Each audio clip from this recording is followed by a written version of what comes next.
एक राज्य में एक दयालु राजा का शासन था। उसकी एक बहुत सुंदर बेटी थी। उजला रंग, तीखे नैन नक्श और सुनहरे बालों के साथ वह परी सी लगती थी। राजा उससे बहुत प्रेम करता था। राजकुमारी जितनी सुंदर थी, उतनी ही जिद्दी और अड़ियल भी थी। बात बात पर वह किसी का निरादर कर देती या कटु शब्द कह देती थी।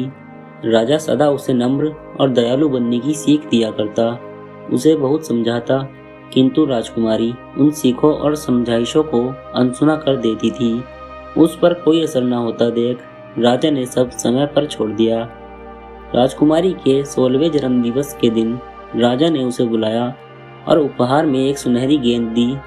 साथ ही यह हिदायत भी दी कि इस गेंद को मत घुमाना। उपहार पाकर राजकुमारी बहुत खुश हुई। वह दौड़कर बाग में चली गई और गेंद से खेलने लगी। खेलते खेलते अचानक वह गेंद उछलकर बाग के कोने में स्थित कुएं में जा गिरी। राजकुमारी दौड़कर कुएं के पास पहुंची और मुंडेर पर खड़ी होकर अंदर झांकने लगी।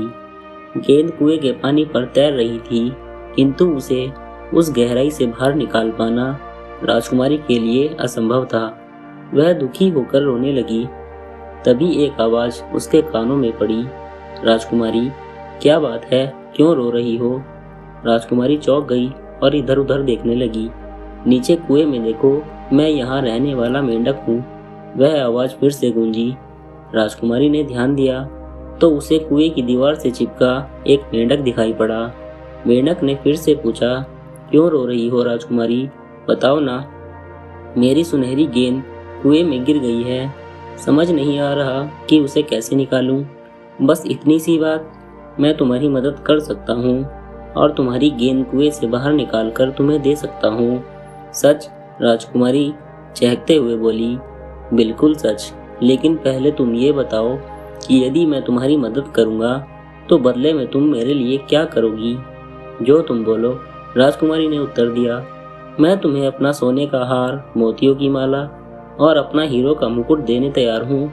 बस तुम मेरी सुनहरी गेंद कुएं से बाहर निकाल दो। मैं इस सब चीज़ों का क्या करूँगा? मुझे ये सब नहीं चाहिए। मैं चाहता हूँ कि तुम मुझे अपना दोस्त बना लो और मुझे अपने साथ महल ले चलो। मेरे साथ खेलो, एक ही थाली में भोजन करो और मुझे अपने साथ अपने बिस्तर पर सुलाओ। यदि तुम ये करने का वचन देने को तैयार हो तो मैं तुम्हारी गेंद अभी बाहर निकाल देता हूँ। राजकुमारी को किसी भी सूरत में अपनी गेंद वापस चाहिए थी, इसलिए उसने बेमन से वचन दे दिया। मेंढक ने तुरंत राजकुमारी की गेंद कुएं से बाहर फेंक दी। गेंद मिलते ही राजकुमारी भागकर महल के भीतर चली गई। इधर मेंढक उसे पुकारता रह गया। रात को राजा, रानी और राजकुमारी एक साथ भोजन करने बैठे। उन्होंने भोजन करना प्रारंभ ही किया था कि दरवाजे पर दस्तक हुई। राजा ने राजकुमारी से कहा, देखो दरवाजे पर कौन है? राजकुमारी उठकर दरवाजा तक गई और दरवाजा खोलकर बाहर देखने लगी। उसे कोई नजर नहीं आया। वह दरवाजा बंद करने को हुई तो मेंढक के टर टर की आवाज उसके कानों में पड़ी। राजकुमारी ने चौंककर जमीन की ओर देखा। वहां वही कुएं वाला मेंढक खड़ा था। वह बोला, राजकुमारी, तुम मुझे छोड़कर क्यों चली आई? भूल गई तुमने मुझे क्या वचन दिया था? राजकुमारी चिढ़कर बोली, तुम जैसे घिनौने और बदसूरत मेंढक को मैं देखना भी नहीं चाहती। मैं अपना वचन भूल गई हूँ, तुम भी भूल जाओ और भागो यहाँ से। गुस्से में दरवाजा बंद कर राजकुमारी अंदर चली आई। उसे विश्वास नहीं हो रहा था कि वह अदना सा मेंढक उसके पीछे पीछे महल तक चला आया है। अंदर आकर मेज पर बैठकर वह खाना खाने लगी। राजा ने पूछा, दरवाजे पर कौन है? एक बदसूरत और घिनौना मेंढक, राजकुमारी ने उत्तर दिया। फिर उसने गेंद के कुएं में गिरने की घटना और मेंढक को दिए वचन के बारे में राजा को बताया। राजा बोला, हर मनुष्य को अपना वचन निभाना चाहिए। तुम तो राजकुल की हो, तुम्हारी जिम्मेदारी दूसरों से ज्यादा है। तुरंत जाओ और दरवाजा खोलो, मेंढक को अंदर लेकर आओ और अपना वचन निभाओ।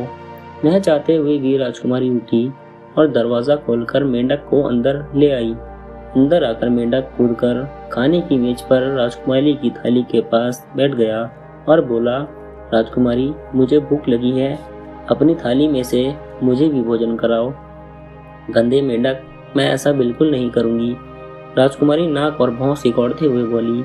राजकुमारी के उत्तर पर राजा क्रोधित हो गए और बोले, तुमने मेंढक को वचन दिया है, इसलिए तुम्हें इससे अपनी थाली में से खिलाना पड़ेगा। बेमन से राजकुमारी ने मेंढक को अपनी थाली में से भोजन कराया। मेंढक खुश हो गया।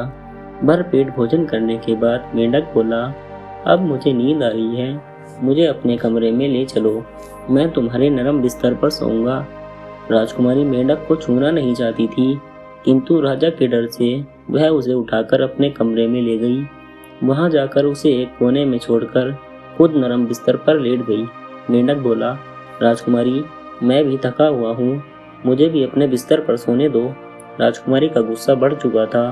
वह उठी और उसने मेंढक को उठाकर दीवार पर फेंक दिया और बोली, तुम ऐसे ही चुप रहोगे। दीवार से टकराकर मेंढक नीचे गिर पड़ा।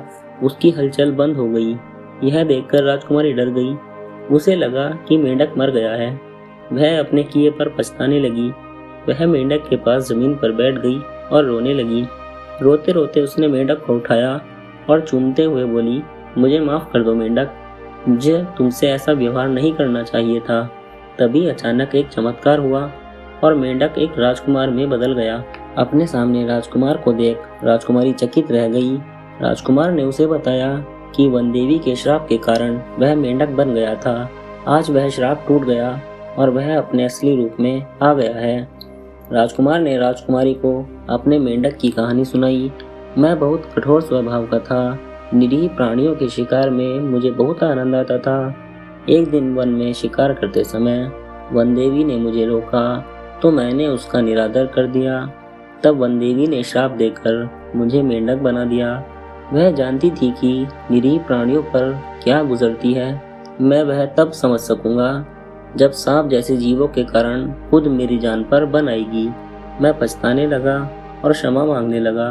तब वनदेवी ने श्राप का तोड़ बताया कि जब किसी जिद्दी और कठोर हृदय वाली राजकुमारी का स्वभाव तुम्हारी वजह से बदल जाएगा और वह तुम्हें चूमेगी, तब तुम अपने असली रूप में वापस आ जाओगे। आज तुम्हारा हृदय मेरे प्रति दया से भर उठा और तुमने मेरे लिए आंसू बहाते हुए मुझे चूमा, तो मैं अपने असली रूप में आ गया। तुम्हारा बहुत धन्यवाद। आशा है अब से तुम दयालु और कोमल हृदय ही रहोगी। राजकुमारी की कहानी सुनकर राजकुमारी की आंखें खुल गईं और उसने निश्चय किया कि वह कभी किसी का निरादर नहीं करेगी और दयालु बनेगी। राजकुमार राजकुमारी से प्रेम करने लगा था। उसने उसके सामने विवाह का प्रस्ताव रखा। राजकुमारी ने यह प्रस्ताव स्वीकार कर लिया। राजा रानी के आशीर्वाद से दोनों का विवाह हुआ और दोनों खुशी खुशी रहने लगे।